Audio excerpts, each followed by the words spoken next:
नमस्ते दोस्तों, कैसे हैं आप। मैं Sujeet Kumar incredible IAS academy में आपका हार्दिक स्वागत करता हूं। दोस्तों, ये जो सीरीज मैं स्टार्ट कर रहा हूं, सुनामी सीरीज शुरू कर रहा हूं एनसीईआरटी का।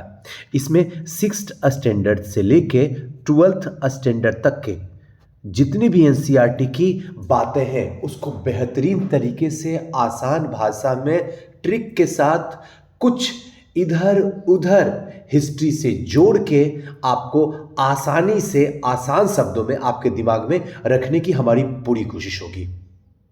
ये सीरीज हमेशा स्टार्ट रहेगा, बस आप लोग का प्यार, आप लोग का दुआ और साथ साथ में आप लोगों का जुड़ाव होना बेहद ज़रूरी है, तभी इस सीरीज को हम आगे रखेंगे। और यकीन मानिए, ये सीरीज आने वाला जो 30 सितंबर में 69th बीपीएससी प्रीलिम्स का एग्जाम होगा, उसमें आपको बाजी मारने में इस दुनिया में कोई भी नहीं रोक सकता है। आप खुद भी खुद को रोक नहीं सकते हैं। तो दोस्तों, इस सीरीज को स्टार्ट करें इससे पहले एक बात और मैं बता दूं आपको कि अगर आप इसका पीडीएफ चाहते हैं या और सारे मैगजीन का पीडीएफ, नोट्स का पीडीएफ चाहते हैं, तो हमारा जो चैनल है इनक्रेडिबल आईएएस एकेडमी से जुड़ जाइए। वहाँ होमवर्क सीरीज चल रहा है, उस सीरीज से जुड़िए और खुद को मोटिवेट कीजिए और साथ साथ में नॉलेज इंक्रीज कीजिए। सारे लोग जुड़े हुए हैं, बस आप ही बचे हुए हैं, आप भी वहाँ चलिए। आइए सेशन की शुरुआत करते हैं। अध्याय फर्स्ट, क्या, कब, कहां और कैसे। ये बातें हर व्यक्ति के दिमाग में चलनी चाहिए, तभी वो नॉलेज वाकई में अंदर ले सकता है। समझा हुआ नॉलेज, ऐसे रटा हुआ नॉलेज तो कोई काम का होता भी नहीं है। आइए, एक कैरेक्टर आपके सामने बैठी हुई है। ये कैरेक्टर, इस कैरेक्टर का नाम है रशीदा। रशीदा नाम की एक लड़की है। ये रशीदा बैठी अखबार पढ़ रही थी बैठ के। अचानक उसकी निगाह एक सुर्खी पर पड़ी, 100 साल पहले की। वह सोचने लगी कि यह कोई कैसे जान सकता है कि इतने वर्ष पहले क्या हुआ, कैसे हुआ, क्यों हुआ। ये कैसे कोई जान सकता भाई। यही चीज रशीदा के दिमाग में चल रहा है। अब बात रही कि इसे कैसे पता लगाया जाए। यह जानने के लिए थोड़ा बड़ा कर देते ताकि आपको मजा आएगा मेरे साथ चलने। अब क्लियर है? देखिए, थोड़ा और थोड़ा सा, हाँ, अब आपको मजा आएगा। यह जानने के लिए कि कल क्या हुआ था। तुम रेडियो सुन सकते हो, टेलीविजन देख सकते हो या फिर अखबार पढ़ सकते हो। इससे पता चल जाएगा कल का न्यूज क्या था। और इसी को कहते हैं इंग्लिश में करंट अफेयर और हिंदी में समसामयिकी, कल की न्यूज को। साथ ही यह जानने के लिए कि पिछले साल क्या हुआ था। तुम किसी ऐसे व्यक्ति की बात कर सकते हो जिसे उस समय स्मृति हो। 1 साल पहले क्या क्या घटना हुई है, 5 साल पहले, 10 साल पहले, 20 साल पहले, 50 साल पहले तक की। ये आप किसी भी व्यक्ति से पूछ सकते हो, उसकी स्मृति पे, स्मृति मतलब याददाश्त पे होते हैं, वहां से आप जान सकते हो। लेकिन अतीत के बारे में हम कैसे जान सकते हैं? अतीत के बारे में बहुत कुछ जाना जा सकता है। जैसे कहने का मतलब, अतीत में पहले लोग क्या खाते, जब आदि मानव यानी मानव का जब पहला बार जन्म हुआ तो क्या खाते थे, कैसा कपड़ा पहनते थे, किस तरीके के घरों में वो रहते थे।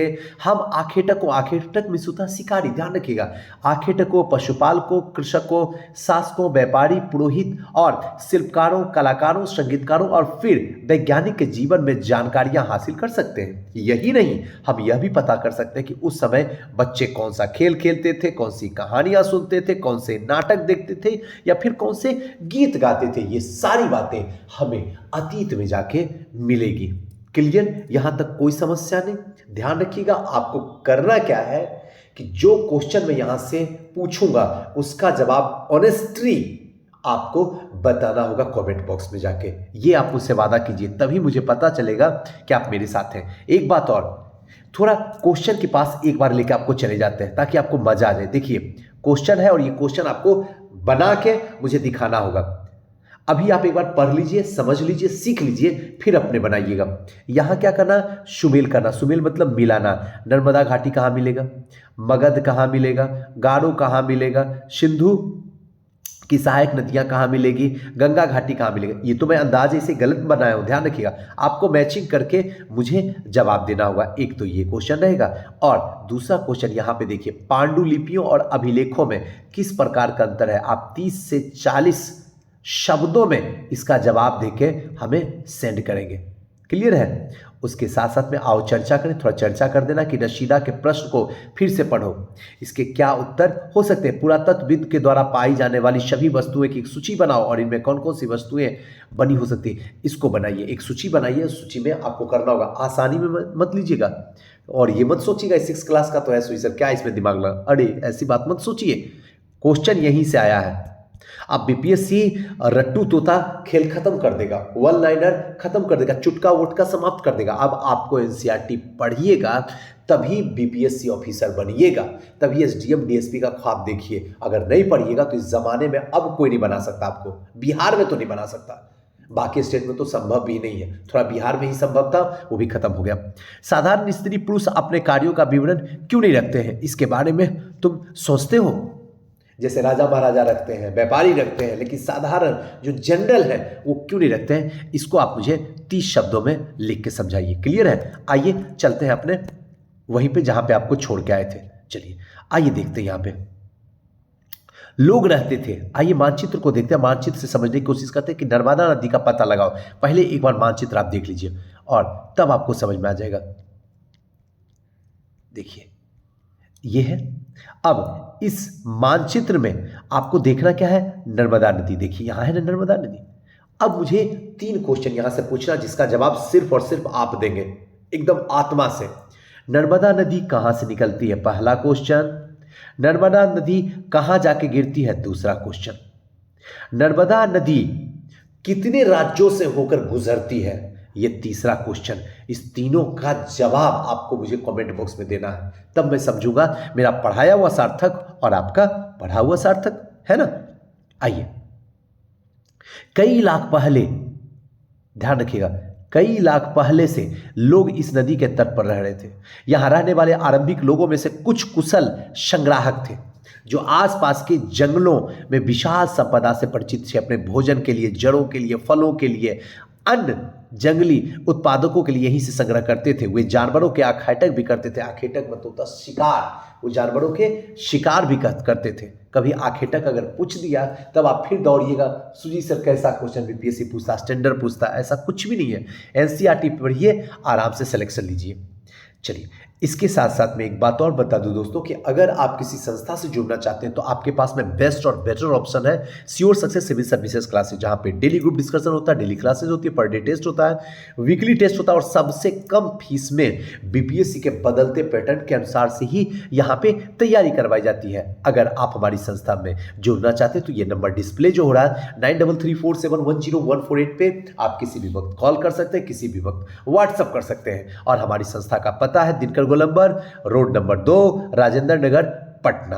तो आप अगर जुड़ना चाहते हैं, चाहे फाउंडेशन के लिए, 70-71 के लिए, चाहे 68th के मेंस के लिए, ऑप्शनल के लिए, एसी के लिए, या फिर 69th के प्रीलिम्स के लिए, मेंस के लिए, ये सारी क्लासेस जो है वो स्टार्ट हो गई है। और जो न्यू बैच बनेगा वो होली के बाद बनेगा। तो अगर आप चाहें तो यहाँ पे जुड़ सकते हैं। चलिए नेक्स्ट क्वेश्चन आगे आते हैं। थोड़ा इसको बड़ा कर देते ताकि आपको मजा आए मेरे साथ चलने में। चलिए, अब तुम उत्तर पश्चिम सुलेमान और किरथर पहाड़ियों का पता लगाओ। आइए, सुलेमान और किरथर, दिमाग थोड़ा लगाइए कहां पे है। यहां देखिए उत्तर में है, उत्तर और पश्चिम, ये उत्तर हुआ और ये भाग पश्चिम हुआ, इसके इलाका। यहां देखिए किरथर और यहां देखिए सुलेमान, ये दोनों जो है पहाड़, ये किरथर और यहां एक बार फिर से आप देख लीजिए, नहीं तो फिर कहिएगा सुजी से नहीं दिखा। किरथर और सुलेमान, ये दो पहाड़ी को थोड़ा सा जानना था। आइए, इस क्षेत्र किरथर और पहाड़ी के पता लगाओ। इस क्षेत्र में कुछ ऐसे स्थान हैं जहां पे लगभग 8000 वर्ष पूर्व स्त्री पुरुष ने सबसे पहले गेहूं तथा जौ फसलों का उपजाना आरंभ किया। यानी सबसे पहले जो आया है, ध्यान रखिएगा, गेहूं फसल। कई बार क्वेश्चन पूछा है यूपीएससी से लेकर बीपीएससी, 6th स्टैंडर्ड के किताब में लिखा हुआ एनसीईआरटी। अब आपको हो सकता है मुझ पे मजाक लगे, लेकिन अगर प्रीवियस ईयर क्वेश्चन खोलिएगा तो कहिएगा वाह सुजीत सर, ये तो सही में वाकई कमाल की बात है। इतना इंपॉर्टेंट एनसीईआरटी है, चाहे वो 12th का स्टैंडर्ड का हो, 8th स्टैंडर्ड का हो, 7th का हो, सबका अपना स्टैंडर्ड है। अब यहां से गेहूं और जौ फसलों को उपजाना आरंभ किया। उन्होंने भेड़, बकरी, गाय, बैल जैसे पशुओं को पालतू बनाना शुरू किया।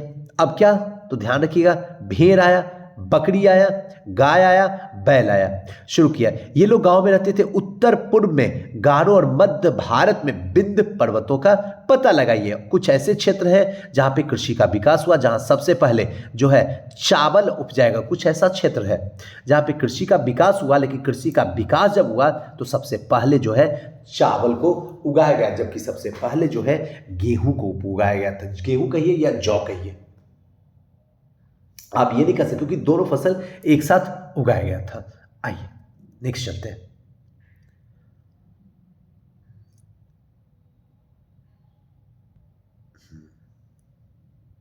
अब थोड़ा सा क्वेश्चन क्या करता, सिंधु तथा इसकी सहायक नदियां का पता लगाओ। सिंधु, देखिए यहां पे ध्यान से देखिएगा, ये सिंधु नदी हुआ और इसकी सहायक नदी झेलम, चेनाब, रावी, सतलज, व्यास, ये सब क्या है, सहायक नदियां। जब बहुत सारी नदियां एक ही नदियां में जाके प्रवेश कर जाती है तो वो सहायक नदियां कहलाती है। ये तो क्लियर हो गया ज्योग्राफिकल टर्म। आइए अब यहां पे देखते हैं। सहायक नदियां उन्हें कहते हैं जो एक बड़ी नदी में जाके मिल, छोटी छोटी नदियां जो होती है वो बड़ी नदी में जाके मिल जाती है। लगभग 4700 वर्ष पूर्व इन्हीं नदियों के किनारे कुछ आरंभिक नगर फले फूले। शुरुआत में 4780 से 4700 वर्ष पहले गंगा इसकी सहायक नदियों के किनारे समुद्र तटवर्ती इलाका में नगरों का विकास हुआ 2500 वर्ष पूर्व हुआ था। गंगा तथा इसकी सहायक नदियां सोन का पता लगाओ। गंगा के दक्षिण में इन नदियों के आसपास के क्षेत्र जो है प्राचीन काल में मगध कहलाता था। जो पाटलिपुत्रा है, पटना है, वो गंगा और सोन पर ही बसा हुआ शहर है। इसी को प्राचीन काल में हम लोग कहते थे मगध। वर्तमान बिहार के नाम से ये जाना जाता है। इसके शासक बहुत शक्तिशाली थे। इन्होंने एक विशाल राज्य की स्थापना किया था और देश के अन्य हिस्सों में भी ऐसे राज्य की स्थापना की गई थी। अगर मैं प्राचीन काल में आपको बताऊं तो मगध एक महाजनपद था।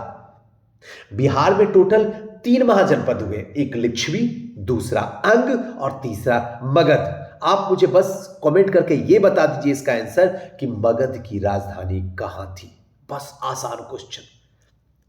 लोगों ने सदैव उपद्वीप में एक हिस्से से दूसरे हिस्से तक यात्रा आरंभ की और कभी कभी तो हिमालय जैसे ऊंचे पर्वतों, पहाड़ों, रेगिस्तानों, नदियों, समुद्र के कारण यात्रा जोखिम भरी होता था। फिर भी ये यात्रा के लिए असंभव नहीं था यात्रियों के लिए। कभी लोग की तलाश में प्राकृतिक आपदाओं के कारण एक स्थान से दूसरे स्थान जाया करते थे। कभी सेनाओं एक दूसरे से विजय हासिल करने के लिए एक स्थान से दूसरे स्थान जाते थे। कभी व्यापारी अपने व्यापार के लिए काफिलों में जहाजों से एक स्थान से दूसरे स्थान तक मूल्यवान वस्तुएं कभी लेकर जाते थे एक स्थान से दूसरे स्थान। धार्मिक गुरु लोग जो है शिक्षा और सलाह देते हुए एक गांव से दूसरे गांव तक, कस्बे से दूसरे कस्बे तक जाते थे। कुछ लोग की रोचक स्थानों की खोज की चाह में उत्सुकता वश यात्रा करते थे और कभी यात्राओं से लोगों एक दूसरे के विचार को जानने का अवसर मिलता था। कहने का मतलब लोग अपने अपने व्यवसाय में, अपने अपने काम में, अगर सेना कहें तो युद्ध के दौरान एक जगह से दूसरी जगह जाया करते थे विजय हासिल करने के। व्यापारी व्यापार करने के लिए एक स्थान से दूसरी जगह जाता था, चाहे वो कीमती वस्तु हो या कुछ भी हो। धर्म गुरु जो होते थे शिक्षा और सलाह देने के लिए एक गांव से दूसरे गांव तक जाते थे, एक कस्बे से दूसरे कस्बे में जाते थे। लोग स्थान की खोज करने के लिए एक स्थान से दूसरे स्थान, यहाँ वास्को डी गामा कह सकते हैं, वास्को डी गामा ही ने तो भारत की खोज किया था समुद्री मार्ग से, ताकि वहां से व्यापार वाणिज्य किया जा सके। यह भी एक स्थान से दूसरे स्थान का हुआ। यहीं पे धीरे धीरे आगे जब बढ़ता है तो इससे ये भी जानने का पता चलता है विचार, दोनों का विचार क्या है, दोनों की संस्कृति क्या है, खान पान क्या है, वेशभूषा क्या है, इसका आदान प्रदान होता है। क्लियर है, दिमाग में समझ में आ रहा होगा। जैसे नॉर्थ इंडिया का कोई लोग साउथ इंडिया में जाएगा तो क्या होगा, सब कुछ बदल जाएगा, वातावरण बदल जाएगा, भोजन खाना पानी बदल जाएगा, साथ साथ में भाषाएं बदल जाएगी। जो भाषा वो बोलते हैं, जो आप बोलते हैं, वो दोनों में क्या होगा, डिफरेंस होगा, है कि नहीं। संस्कृति बदल जाएगी, कला बदल जाएगा।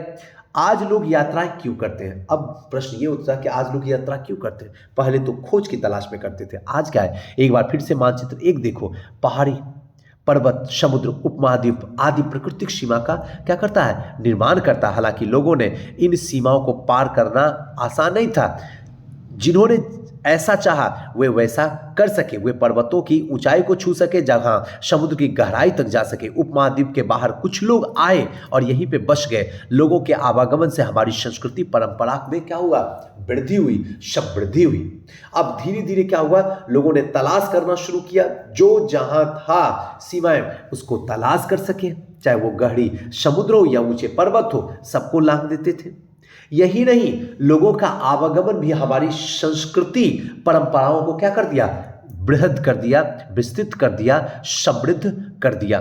कई सौ वर्षों से लोग पत्थर को तराशने में, संगीत रचने में, यहाँ तक कि भोजन बनाने में, तरीकों में एक दूसरे के विचार को अपनाते। कई वर्षों तक पत्थर तराश के अगर कोई कलाकारी बनता है तो बड़ा अजीब सा था। सोशल मीडिया पे आज भी आता तो लगता वाह क्या तराश के बनाया, मजा आ गया, क्या गुण है। संगीत रचने में भी वही बात है। संगीत जब देखते हैं तो कई संगीत ऐसा होता है जब आप सुनिएगा तो उसी में खो जाइएगा, एकदम 100%, चाहे कुछ भी हो जाए। जैसे अगर कोई गाना चल रहा है, जब कोई बात बिगड़ जाए, जब कोई मुश्किल पड़ जाए, तुम देना साथ मेरे ओ हमनवा, तो ऐसा फील होता है। उस सिचुएशन में ले जाके संगीत रच देता तो दिमाग में आता क्या खूबसूरत लाइन लिखे होंगे, क्या खूबसूरत म्यूजिक चली होगी और क्या खूबसूरत गाए।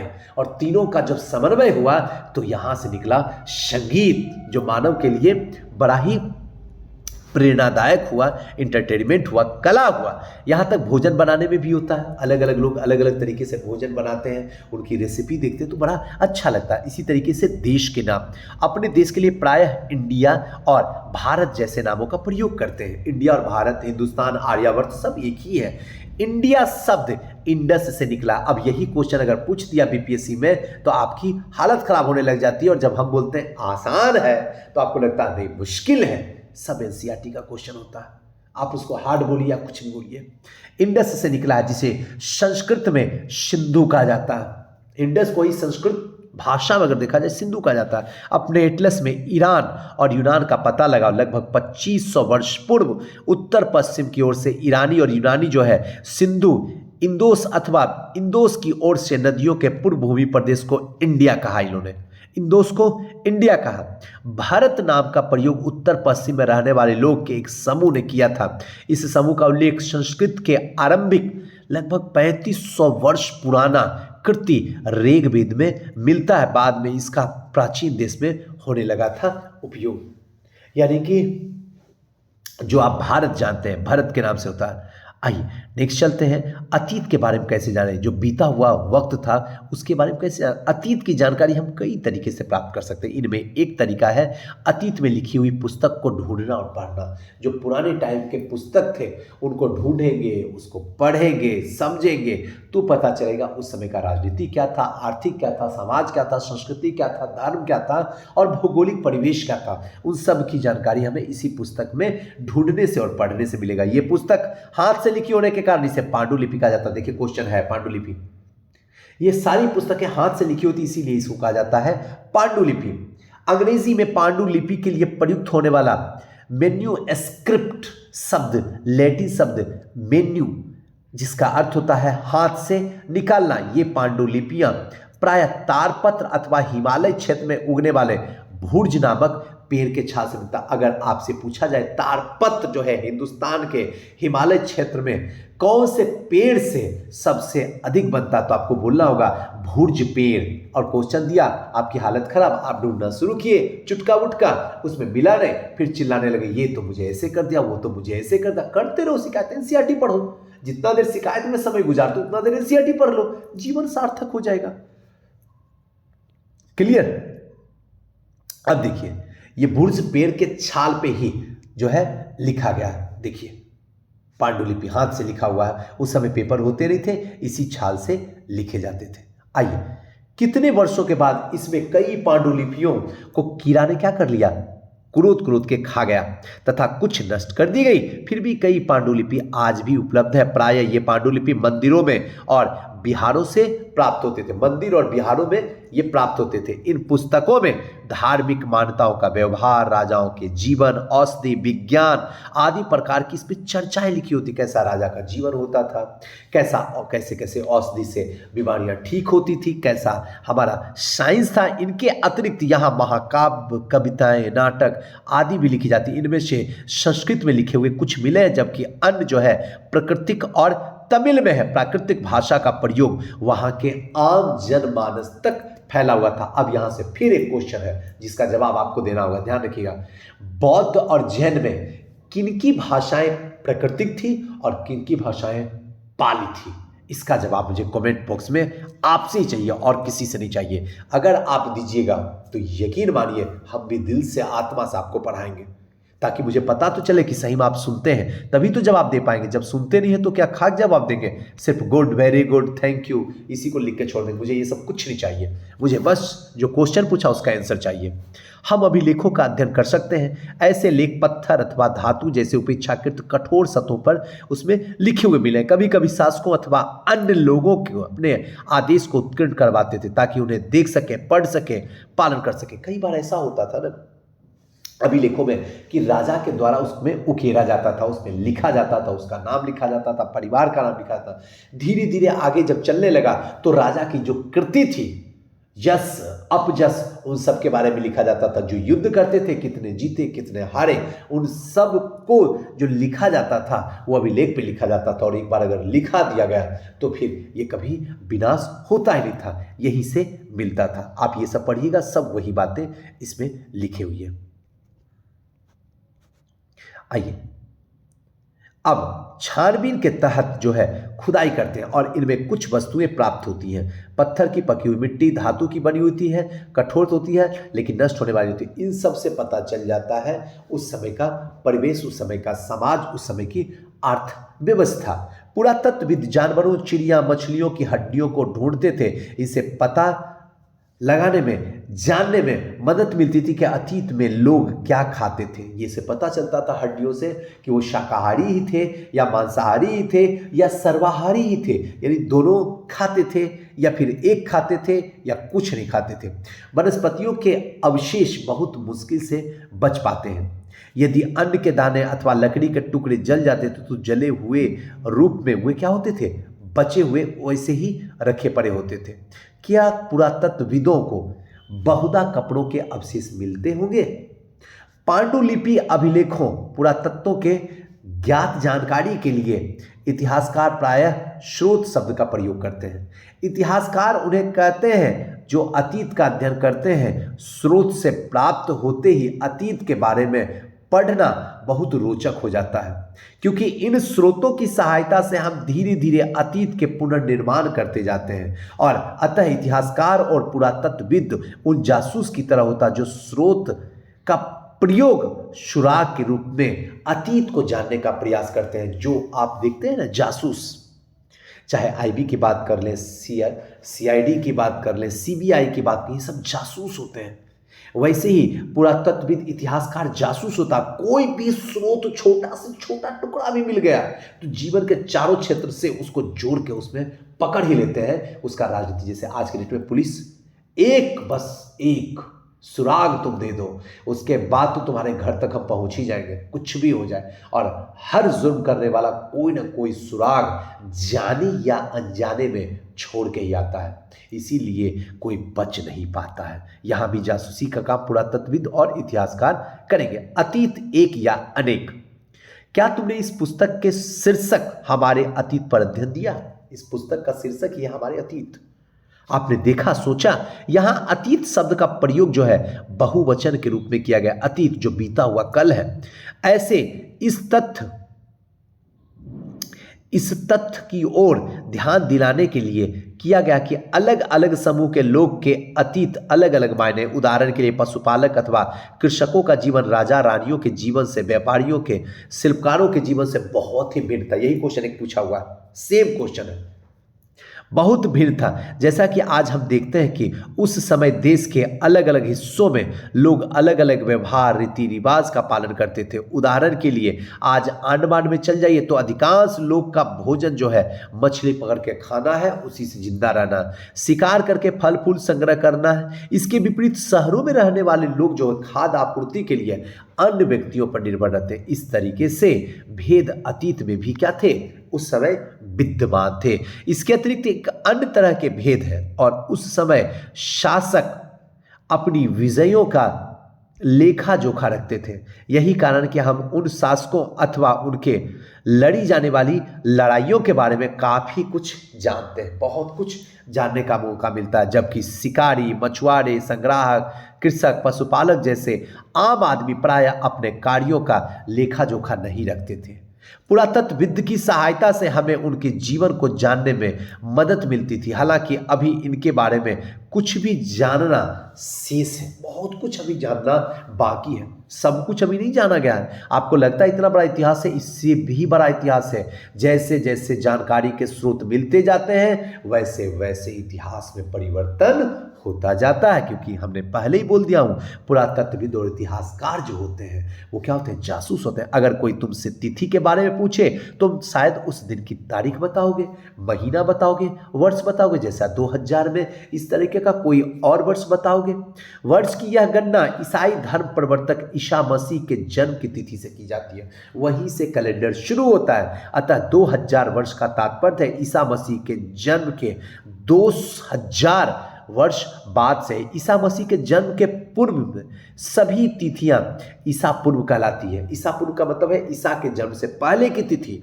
और इस पुस्तक में हम 2000 में अपनी आरंभिक बिंदु मानते हुए वर्तमान तिथियों का उल्लेख करते हैं। जैसे यहाँ पे थोड़ा सा देखिए, हाँ अब मजा आएगा। इतिहास और तिथियां ये बड़ा इंपॉर्टेंट है, ध्यान रखिएगा। अंग्रेजी में बीसी कहा जाता है, हिंदी में ईसा पूर्व कहा जाता है। इसका तात्पर्य, बीसी का तात्पर्य होता है बिफोर क्राइस्ट। ध्यान रखिएगा, बिफोर क्राइस्ट, ईसा पूर्व। कभी कभी तुम तिथियों से पहले एडी देखते हो हिंदी में ईसवी सन कहा जाता है, एडी, लेकिन इसका नाम है एनो डिमोनी। ध्यान रखिएगा, एनोम डोमिनी यानी कि एडी को कहा जाता है ईसा के बाद का समय। नामक दो लैटिन शब्दों से बना है। इसका तात्पर्य है ईसा मसीह के जन्म के वर्ष के।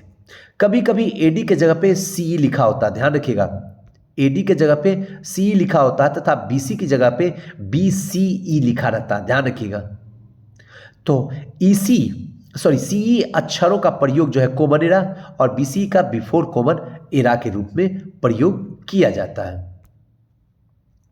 आइए, जैसा कि हमने पढ़ा कि अभिलेख कठोर सतह उत्कीर्ण करवाए जाते थे। इनमें अभिलेख कई सौ वर्षों से पूर्व लिखे जाते थे। सभी अभिलेख की लिपि भाषाओं का प्रयोग होता है। समय के साथ साथ अभिलेख की प्रयुक्त भाषाओं और लिपियां बहुत बदलाव हो चुका। विद्वान है यह कैसे जान पाते थे कि क्या लिखा हुआ है, इसकी पता लगाने के लिए अज्ञात लिपि अर्थ निकालने की प्रक्रिया लगाया जा सकता है। इस प्रकार अज्ञात लिपि जानने के लिए एक प्रसिद्ध कहानी उत्तरी अफ्रीका मिस्र में मिलती है। लगभग 5000 पूर्व राजा रानी रहते थे। ये पूरा का पूरा जो है साक्ष्य मिला। तो दोस्तों यहाँ पे सेशन समाप्त हो गया। स्क्रीनशॉट ले लीजिए और इसका आंसर जो है आप हमें दे दीजिएगा। तो चलिए दोस्तों, नेक्स्ट वीडियो में आते हैं कक्षा 6 का अध्याय 2 लेके, और इसका सारा का PDF जो है इनक्रेडिबल IAS अकेडमी पे मिल जाएगा। अगर दोस्तों आपको अच्छा लगा, खुशी मिली, लगा मज़ा आ गया सुजीत सर, तो हो सके तो इस वीडियो को ज़्यादा से ज़्यादा शेयर कीजिए और लाइक कीजिए और कमेंट तो आपको देना ही है। थैंक यू, नमस्कार।